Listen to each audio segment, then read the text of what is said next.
Hello and welcome to today's tutorial. If you're curious about the aircraft Delta Airlines operates, this video is just for you.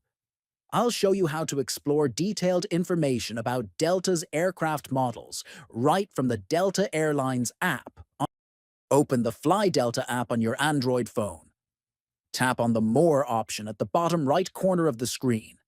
You then scroll down and tap on Aircraft from the list of options available. After that, tap on Select a Manufacturer. You'll see a list of aircraft manufacturers such as Boeing, Airbus, and others.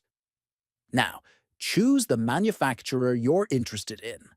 For example, select Boeing if you want to see only Boeing aircraft. Once selected, a list of Boeing aircraft types used by Delta will appear. Tap on any aircraft from the list. Finally, you'll see full details about that aircraft, including seating layout, speed, range, and other specifications. You can explore each one to compare features. That's it. Now you can easily view Delta's aircraft types and learn more about each one from your Android phone. Don't forget to like and subscribe for more travel tech tips.